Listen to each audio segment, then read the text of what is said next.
To our graduation service for St. Stephen's Lutheran School, and we have 6 graduates. We're missing Benton this evening, but I want to give you a minute right now. We are actually live streaming this graduation, which we've been live streaming all our chapels and a lot of good things. So if you have individuals who are not here that wanted to be here tonight, they can go to our, if you want to text them right now, this is your time to do that.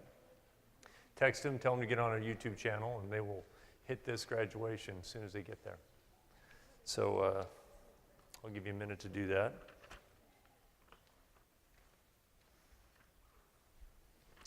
We'll call up.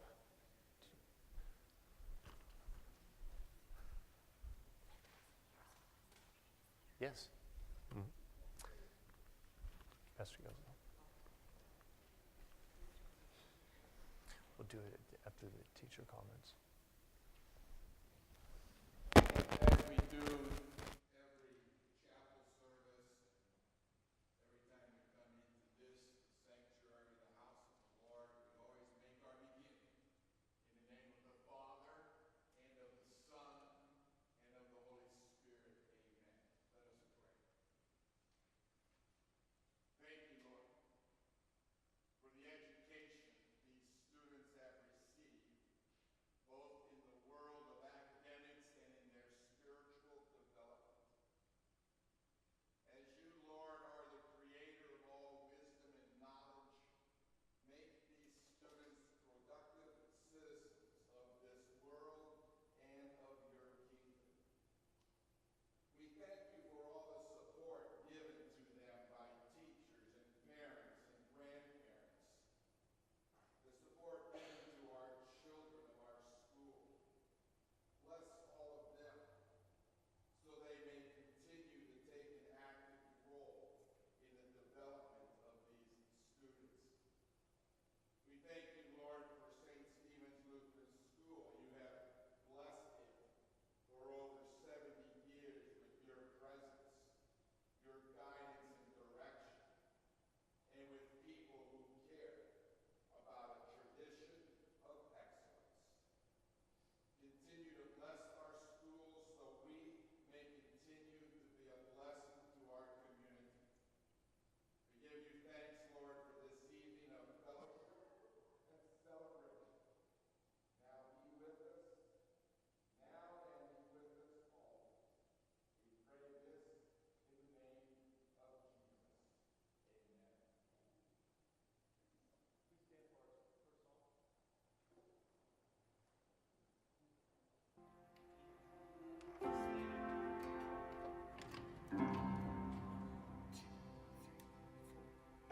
Give me your heart, give me your song, sing it with all your might. Come to the fountain and you can be satisfied. There is a peace, there is a love, you can get lost inside. Come to the fountain and let me hear you testify. Into the wild canyons of you. Oh, there's a world to fall into. Weightless will dance like kids on the moon. Oh, I will give myself to you as soon as you start to let go. Give me your heart, give me your song, sing it with all your might. Come to the fountain and you can be satisfied. There is a peace, there is a love, you can get lost inside. Come to the fountain and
Good evening. My name is Kellen Warren, and I have been a student at St. Stephen's Lutheran since I was in 4th grade.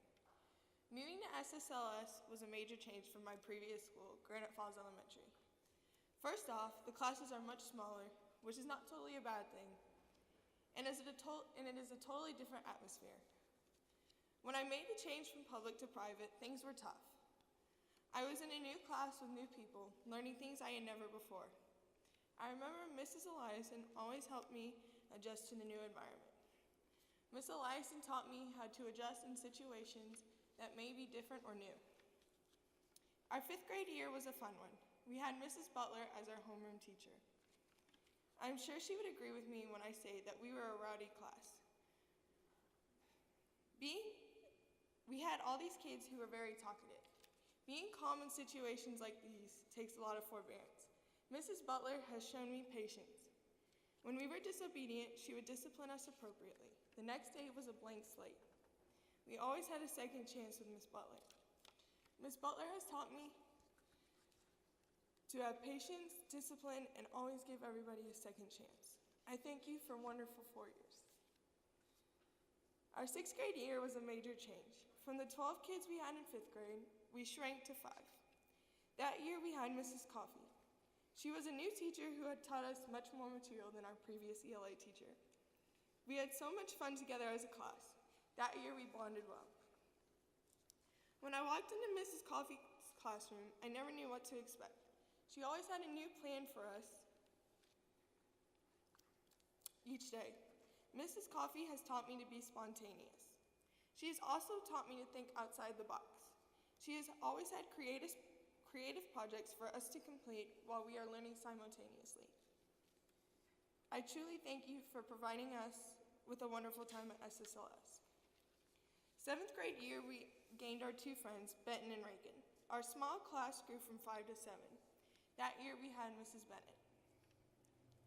Every morning, we would come into a class to see Mrs. Bennett's smiling face. Miss Bennett is an amazing role model to all of us kids. She has taught us to love the Lord with all our heart, soul, mind, and strength. She has taught us about God's love through her amazing religion classes and constant reminder that God loves us. Thank you, Miss Bennett, for that awesome year. I'm sad to say that our class of 7 shrank to 6. We lost my friend Bryson. Our final year together was well spent with Mr. aka Coach Hitchcock.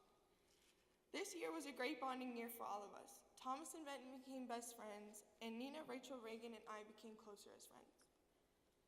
This year, Coach taught us to just have fun. Life doesn't always have to be serious all the time. He has taught us to just let loose and have fun sometimes. Thanks, Coach, for making our last year at St. Stephen's a fun one. When I was told by Mr. Childs to speak at graduation, he told me to write everything I learned at St. Stephen's. St. Stephen's has not only academically prepared me, but has prepared me for later life. They have taught me to adjust, have discipline, be spontaneous, love the Lord, and just have fun. I thank all my teachers, friends, family for 5 great years at St. Stephen's.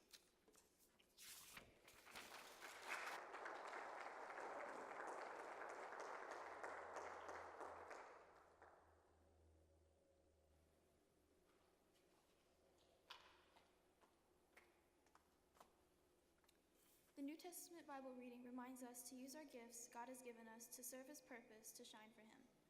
Matthew 5:13 through 16 says, "You are the salt of the earth, but if the salt loses its saltiness, how can it be made salty again? It is no longer good for anything except to be thrown out and trampled underfoot. You are the light of the world. A town built on a hill cannot be hidden. Neither do people light a lamp and put it under a bowl. Instead, they put it on its stand, and it gives light to everyone in the house. In the same way, let your light shine before others, that they may see your good deeds and glorify your Father in heaven."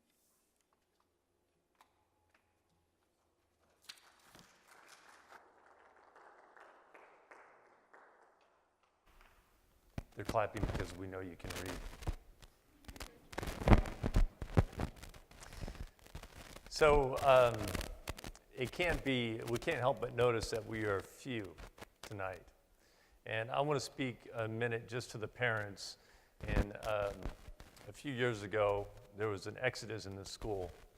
And I just want you guys to know that I appreciate, and we all appreciate, the resolve and sticking with us and knowing that, and your trust, and you're true warriors to us. And I can tell you by the staff that you made a good choice. And we've worked very hard, and we thank you for being with us. We're in D.C., and Mrs. Bennett, Coach Hitchcock, and myself, we took these guys to D.C., had a good time, and we were sitting in the family room there at the dining room doing their nightly work. And we looked over, and I think it was Mrs. Bennett that said that, you know, this class has got the best hair by far. So they do have the best hair, and they cover it all, right? So you guys are the SSLS with the best hair. And so here's your message. So what would you do without all the comforts of our industrial society? Think about no AC, no light, no electricity, no transportation. When you read about the different Bible accounts and the different journeys that everybody took, it's hard to imagine that was done on foot, and that they traveled manually on donkeys or horses or on foot. It's pretty amazing when you think about technology and what we've done in the last 150 years and where we've come.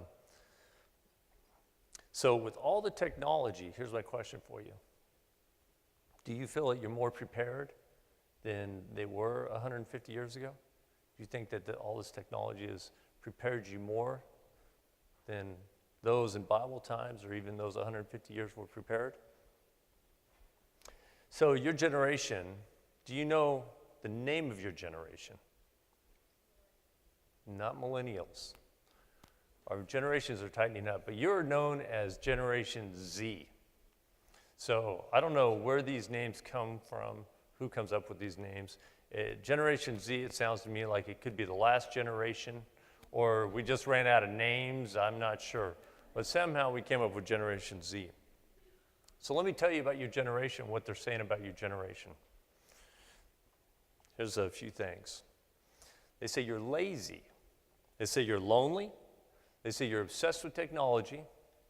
They say you're overweight, which we don't have that trouble here. And that you have the attention span of a goldfish, which is about 10 seconds.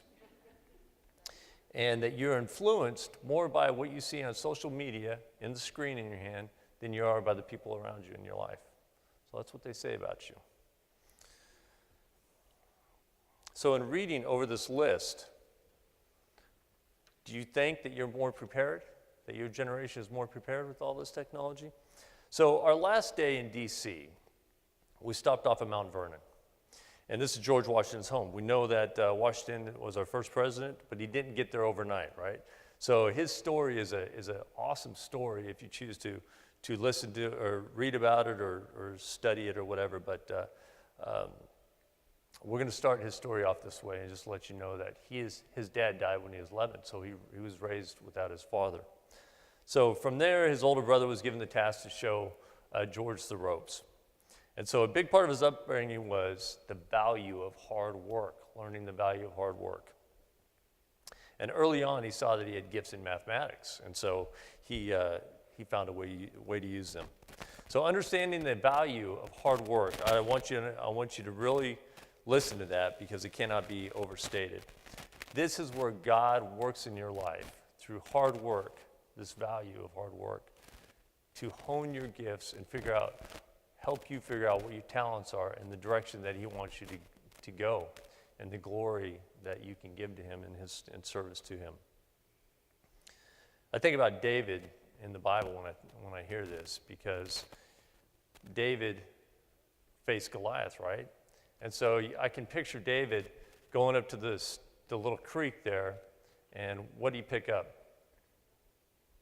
How many did he pick up? 3. He picked up 5 stones. He picked up 5 smooth stones.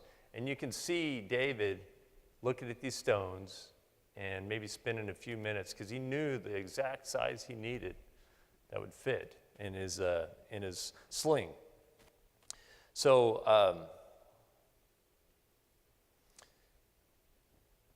God knew that David was ready for this part.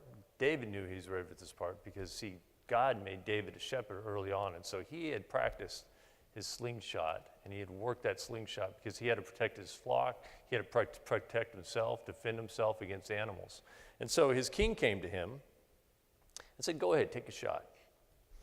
And David had no problem with this task because, see, he was used to slinging rock at moving animals, moving targets. So we got this big Goliath standing there, and he's not moving, so he knows this shot's going to be easy, right?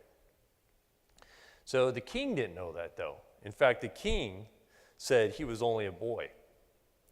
So this would mean that David, who slayed Goliath, was probably between the age, well, younger than 16, but maybe as young as 12 when he slayed Goliath. So let's talk a minute about your generation.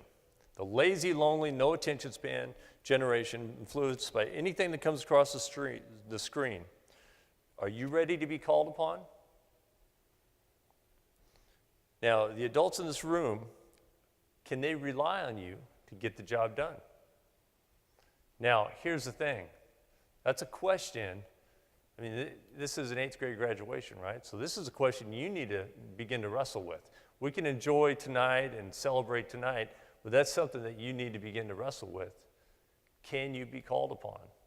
Because this is your time to prepare. So in the meantime, we can enjoy this moment, but let's get back to George. George began to hone his mathematics skills and took an interest in surveying land. He was commissioned to survey the Shenandoah Valley. Of course, lacking GPS, a car, drones, cell phones, or any other of the basic necessities of today, he set out with his crew. History goes on to say that the Fairfax family, who commissioned him to survey the Shenandoah land, were so confident in the surveying that he did and the work he did that that they settled there without even ever going to preview the property.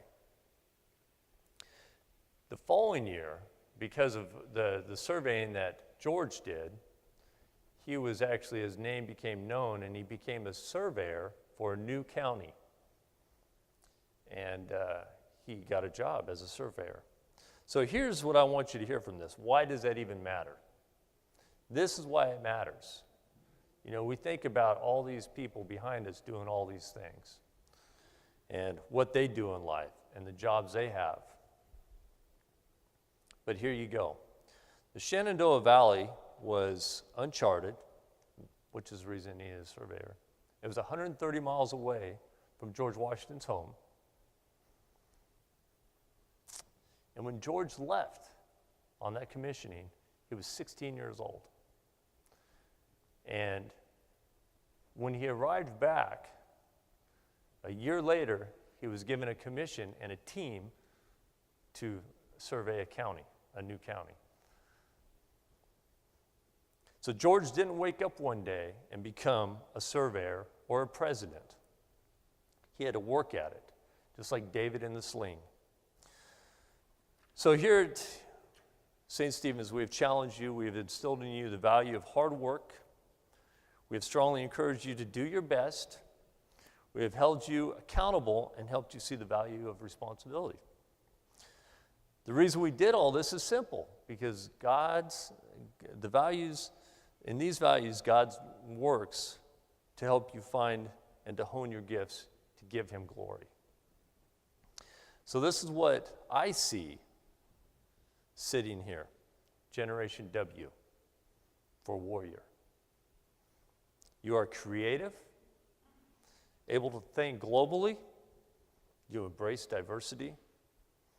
Don't even think of putting you in a box. You are optimistic and very bright. God has blessed you here and given you SSLS, a place to prepare. There will be Goliaths you will face, and your paths are not yet fully charted. charted, but your Christian foundation on all the hard work, becoming more responsible and accountable, has prepared you more so than all the modern day technology ever could. As you leave SSLS now, that your time here was, know that your time here was well spent and that Christ goes with you. I could speak for the entire staff when I say you are a blessing and we're a blessing to our school, and you will be missed. Amen.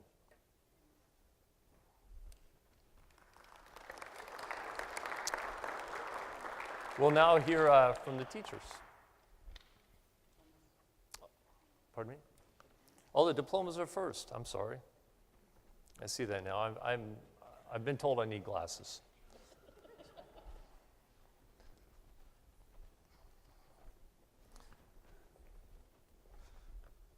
Graduates, would you stand up?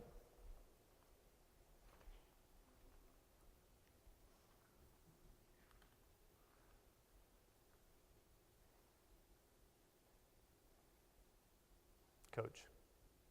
Okay. Benton Blair.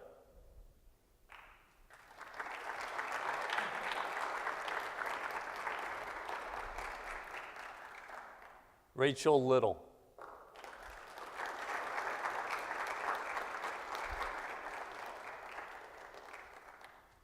Thomas Mills.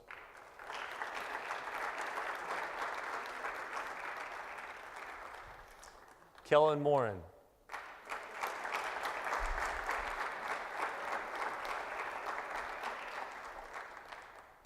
Reagan Priola.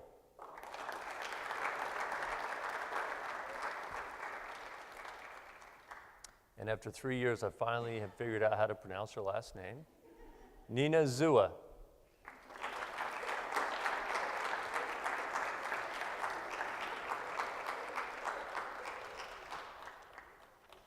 Now we'll hear from the teachers.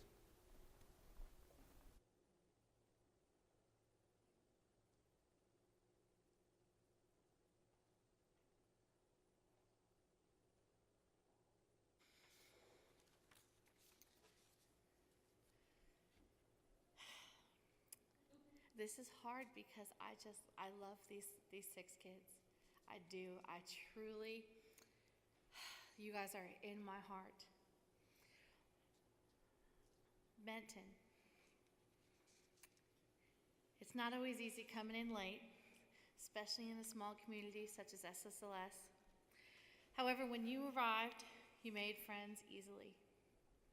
And I asked your friends what they like about you. And they said, well, he tries his best at things he's not good at. He's funny and entertaining. And I think this is a generational thing. He has strong thumbs. When I asked the other teachers, one thing was resounding. He's great with little kids. And I agree with all of these statements. And I see you as a strong-willed, intelligent young man. When you tap into that potential that you have inside of you, you can be successful in whatever field you choose. We've seen what you can do with these little kids. I know it's in you. You need to trust in God and let Him lead you on the right path to success. When searching for a Bible verse, I actually found a whole chapter I want you to read, Proverbs 3. I'm not going to read all of Proverbs 3, though. I am going to read verses 5 through 7. Trust in the Lord with all your heart, and lean not on your own understanding. In all your ways acknowledge Him, and He will make your path straight. Do not be wise in your own eyes. Fear the Lord and turn away from evil. Even though you came late to the party, you have found a home here. We are always here. Come back and share with us your accomplishments and your joys. I cannot wait to see what the future holds for you.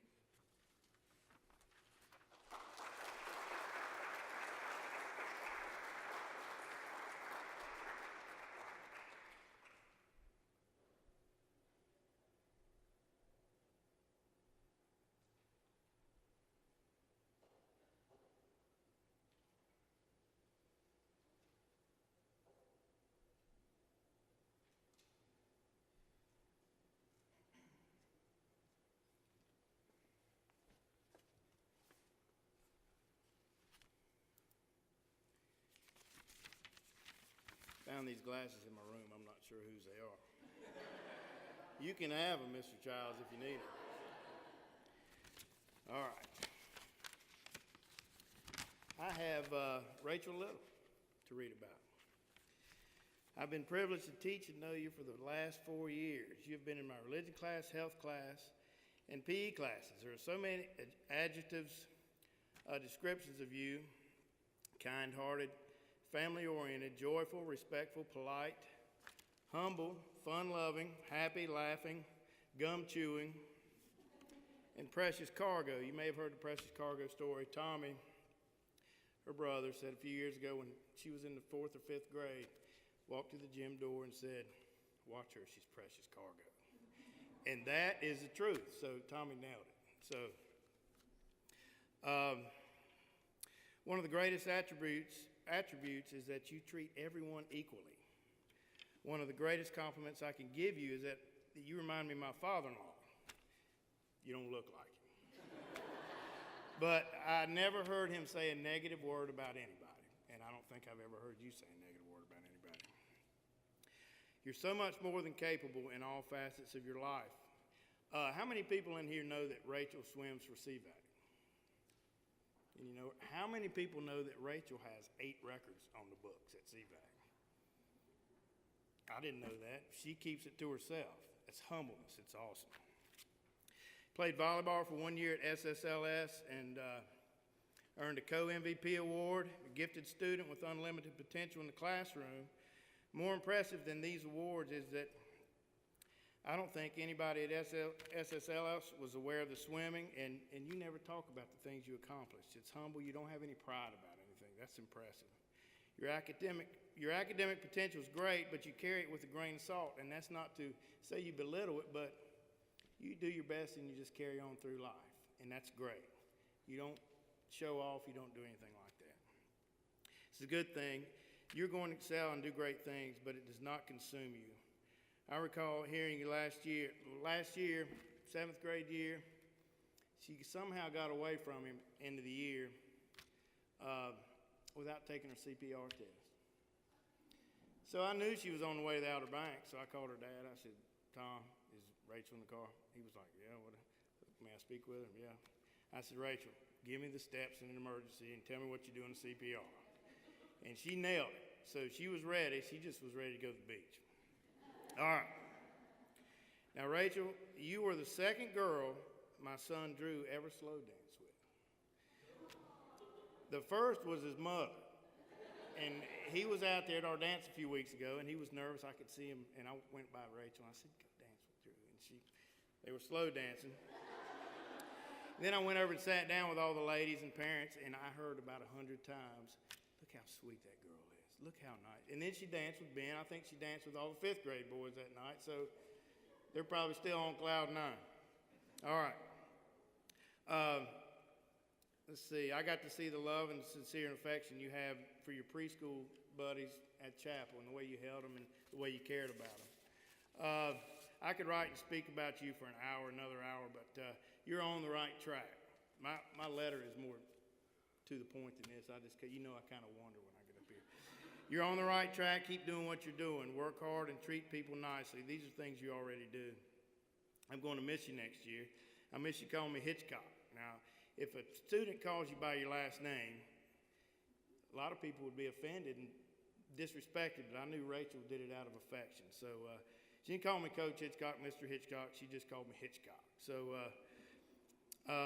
I didn't get offended by you. I knew you did it with affection. I'm grateful. I've chosen Psalm 96:11-13 for you, and it speaks of being jubilant and rejoiceful. It fits you because I think you bring joy everywhere you go. Let the heavens rejoice, let the earth be glad, let the sea resound, and all that is in it. Let the fields be jubilant and everything in them. Let all the trees of the forest sing for joy. Let all creation rejoice before the Lord, for he comes to judge the earth in righteousness and the people in his faithfulness. Love, Hitchcock.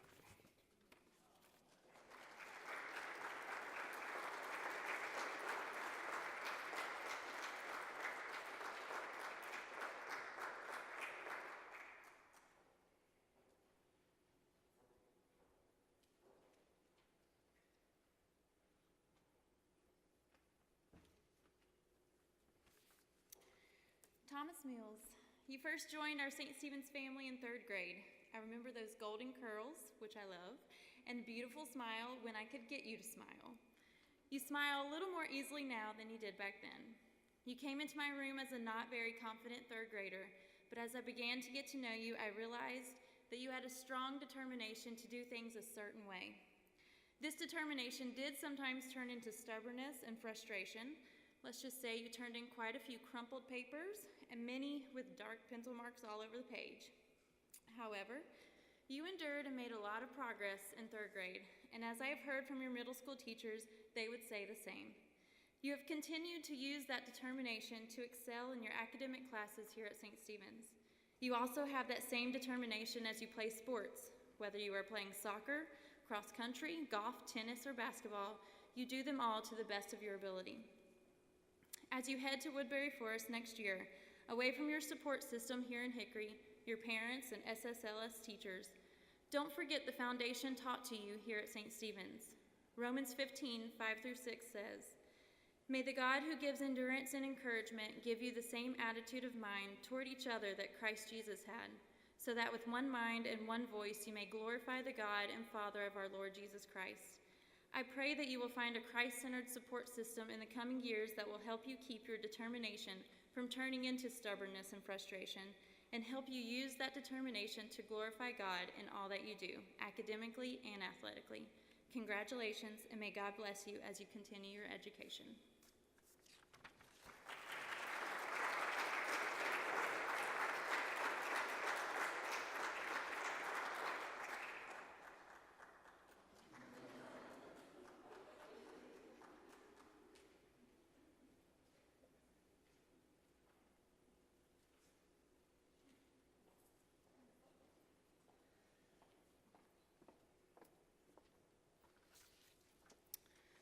Dearest Kellen, it is with great fondness and nostalgia that I recall the first time we met, almost 3 years ago in my classroom at St. Stephen's. It was my first year here.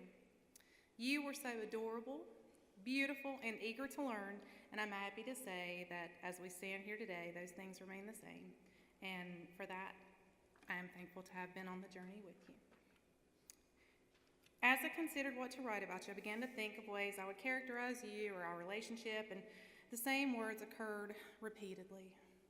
And just for those of you who don't know me, I'm an English language arts teacher, and I don't mean to boast, but I have a decent vocabulary. And so I thought of lots of words to describe Kellen and how I feel about Kellen. And envious and jealous are the words that I came up with most often. And let me just explain that now.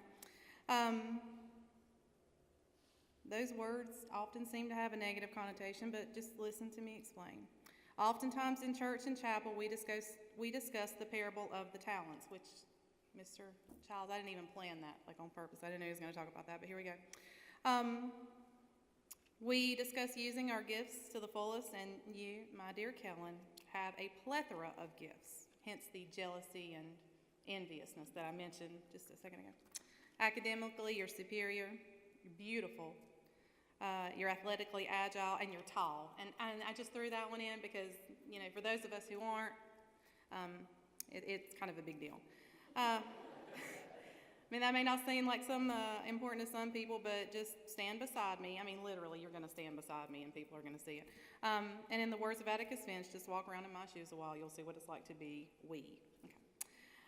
Kellen, your love of reading and writing makes my heart warm. Not only are you a voracious reader, you also share your love of books with others, myself included. I think I still have one of them in my trunk.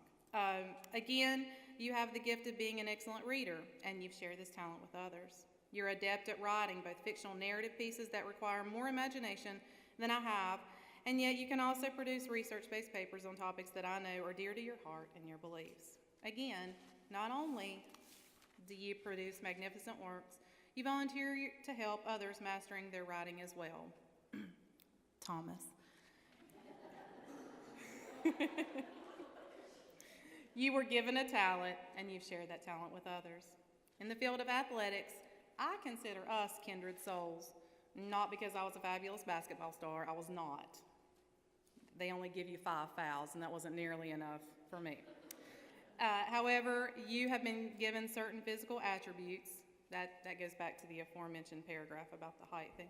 As well as a truly competitive spirit, which in turn encourages your teammates. On the tennis court, you're a difficult opponent to beat. But aside from your God-given talents, many times on the courts and even at recess, I see you mentoring other younger players.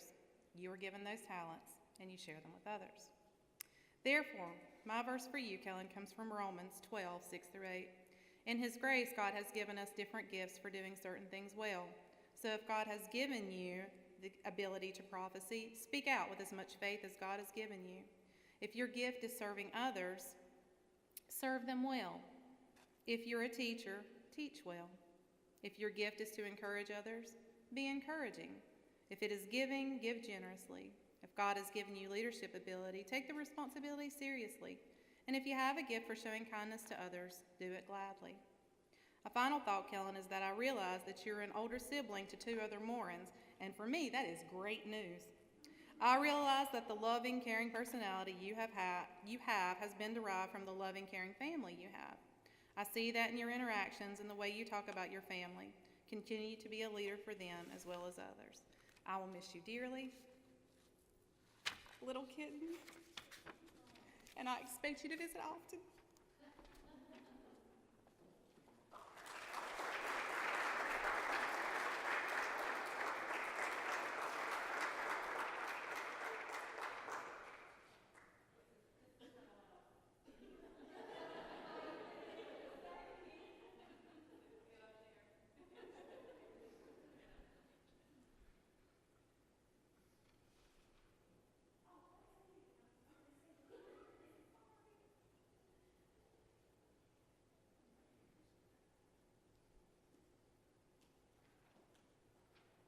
Just like making grand entrances, I'm sorry.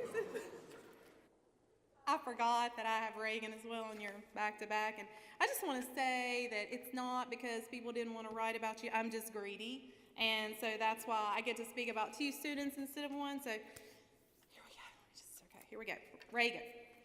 It should come to no surprise to you that when all your teachers were deciding about whom we would write about, we all wanted to pick you. This is a testament not only to you, but to your family as well, for I'm sure they have helped instill the strong sense of self as well as the faithful attitude and love of Christ that is so evident to those around you. Perhaps one reason all of us argued over the opportunity to write about you is that you seem to be an old soul like us. We see ourselves in you. Now, just to clarify, when I say old soul, I really mean those people, because we all know what a young lass I still am myself. So just to clarify. However, I must admit that I have joined in the older faculty and used phrases like, well, kids these days, or, well, I remember when I was back in school, in regard to your generation, the millennial generation, now known as the warrior generation. Sorry about that. Do you see how I worked that in there, Mr. Childs, for you? Although chronologically you may be categorized with that generation, Reagan, you are indeed an old soul.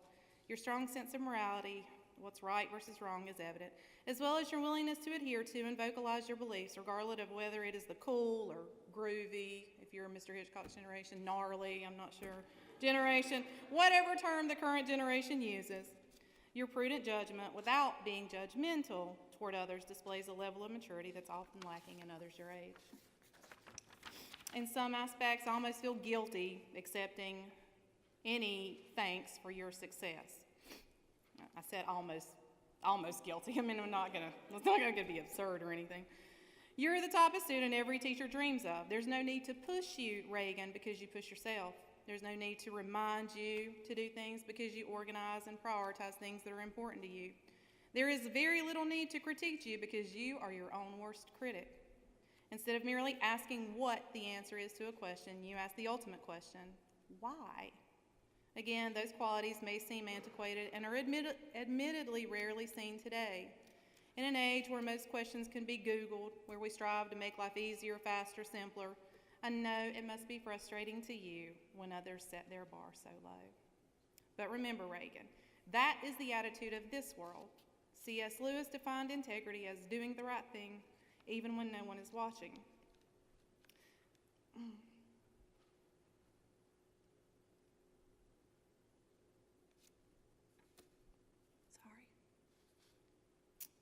Our Lord looks beyond this world and sees what we do not. Michael Josephson took this concept a step further and said, people of character do the right thing even when no one else does, not because they think it will change the world, but because they refuse to be changed by this world. Therefore, Reagan. My verse to you is twofold. The first comes from Galatians 6:9, and it says, let us not grow weary of doing good, for in due season we will reap if we do not give up. My favorite, though, and this is how I'll remember you, is from Proverbs 31:25. She is clothed with strength and dignity, and she laughs without fear of the future. I will miss you dearly. I will love you always, my sweet little precious kitten.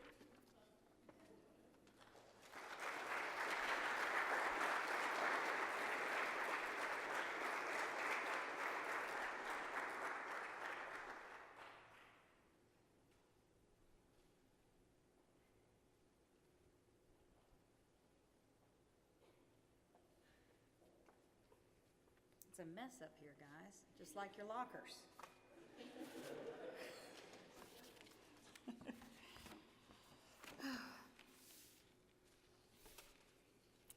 Today, I have the privilege of talking about Nina Zoo. How'd I do? Depends on who you ask, right? It's no surprise that Nina is a very intelligent person. We have watched her read a book almost every spare moment of her day. She naturally wants to take in information and enjoys a challenge or a new insight. She has been gifted in many ways by God. She has an extraordinary attention span and very strong memory. She seems to effortlessly make straight A's, but the truth is that she does work hard and she's very responsible. She gives very careful attention to details, instructions, and expectations. She's very mature in thought and deed. In short, she's every teacher's dream to teach. This year in algebra, I enjoyed getting to know her a little better in that small class. In that challenging class, Nina did not always make a 98, 99, or 100. I was actually pleased to see her not be too fazed when she didn't get perfect or almost perfect score. She would say, I didn't study that much. That's what you said. Or, I wasn't sure how to do that kind of problem, just kind of flippantly. And if it were any other student, I might have been led to start in on a sermonette about doing your best. But for Nina, I saw these responses as a relief, that she understood that grades are just a number. I was glad she was not obsessing over her grade or being too hard on herself. I was grateful to see that she was operating in balance, working hard but not getting validation only from the grade, but from the pursuit of learning.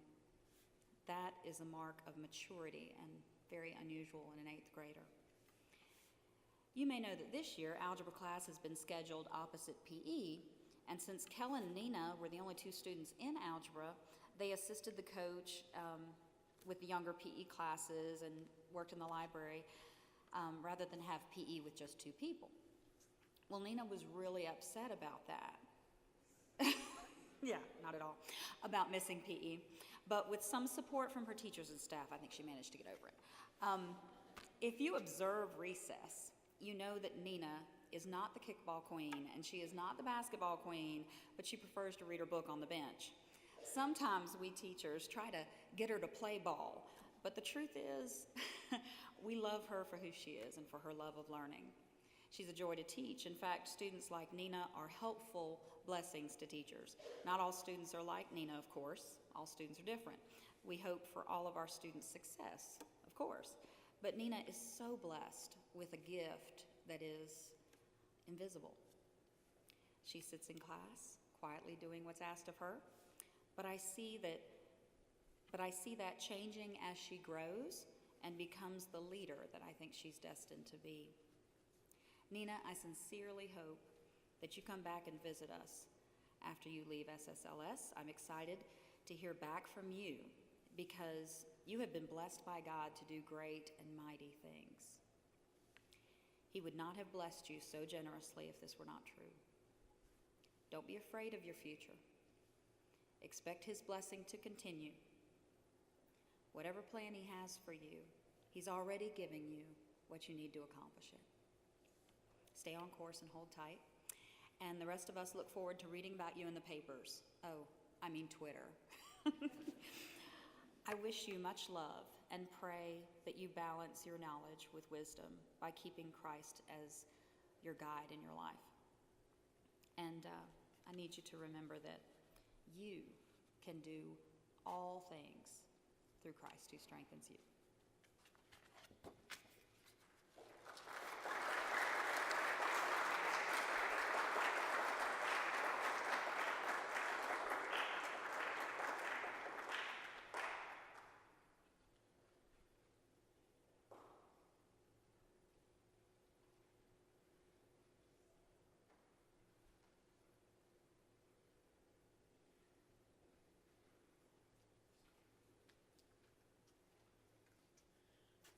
I would like to have Nina and Rachel come forward, please.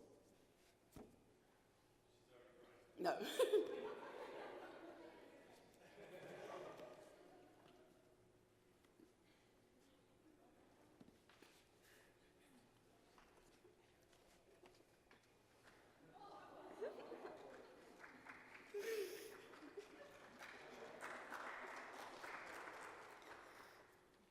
Would you face him?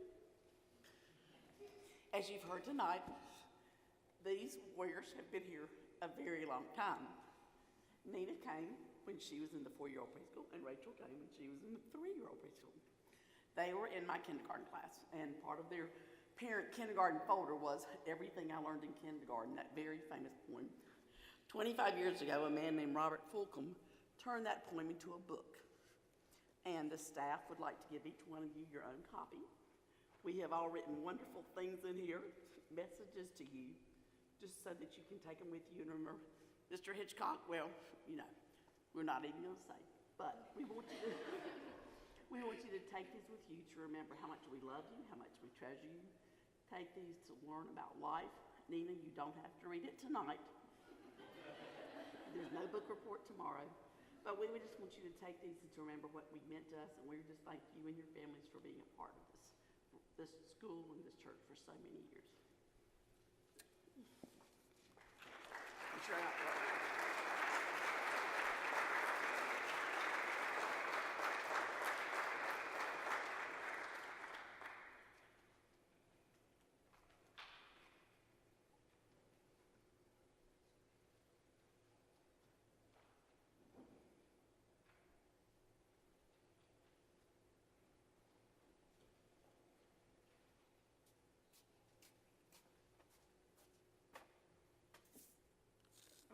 Please join me in prayer.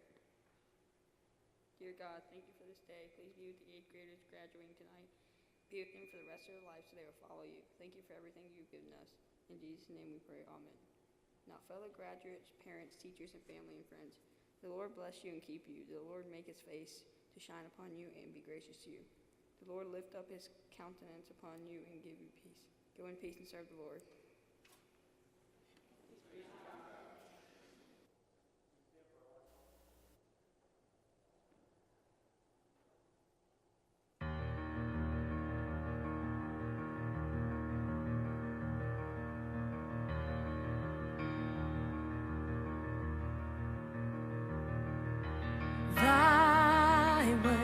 Is a lamp unto my feet and a light unto my path.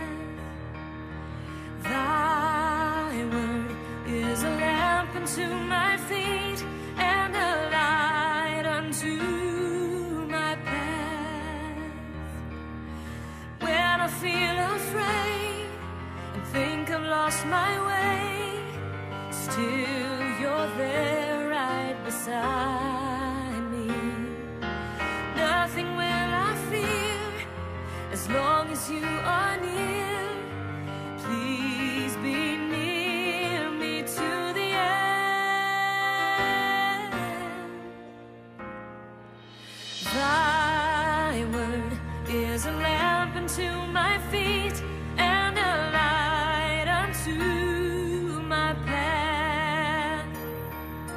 Thy word is a lamp unto my feet and a light unto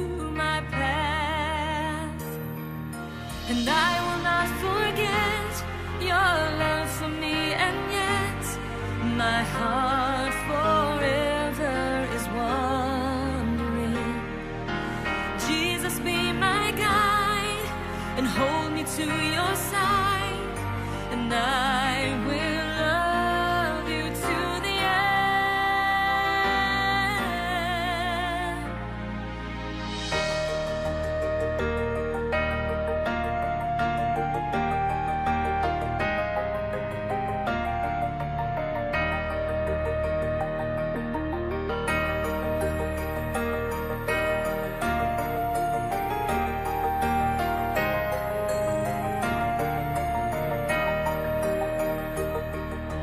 Nothing will I fear as long as you are near.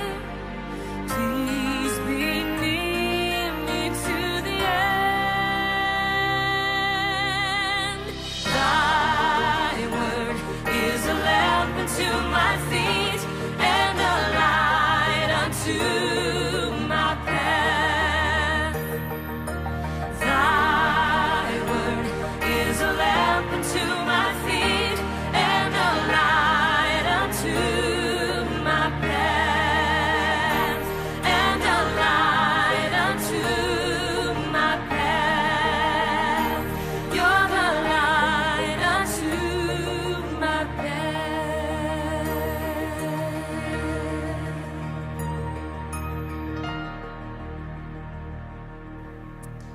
So I got to tell you about the video that you're getting ready to see here just for a minute, is that if I've learned anything from this group, these guys, they refuse to be put in a box. They refuse to be, and so they just really question and challenge and want to do their own thing so many times. And I've just really appreciated that because, you know, that's just a neat characteristic. So I've always tried to do a video for the graduating class, and so I had this little thing, you know, this little idea and this frame that I try and gear the students in as we build this and we put this video together. So I got them together. I said, okay, we need to create a video. I tried to get the parents involved, and I said, okay, this is what we should do. And they're like, nah, I really don't know if I want to do that. And so I said, well, we don't have to do exactly that. We could do this and that. And they're like, no, I don't think we want to do anything like that. So, and that's just really the characteristics of this class, and I appreciate that. And so you're going to get something that is truly from them, and it's pretty fun. So here you go.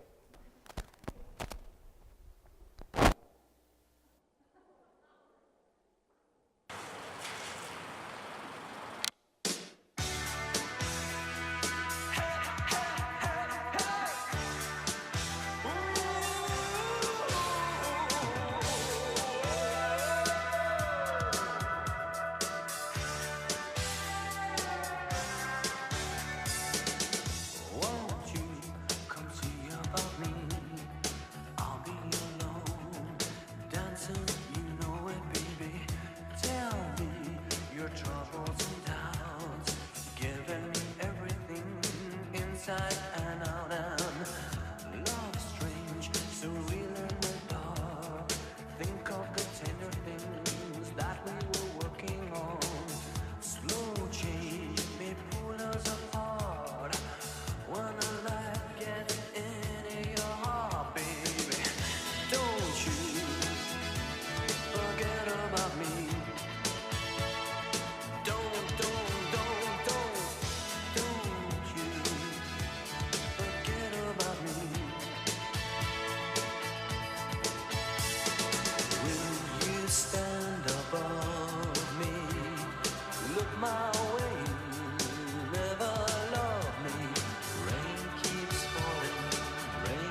Join us for cake in the cafeteria and reception, and enjoy time with the graduates. Thank you for being here this evening.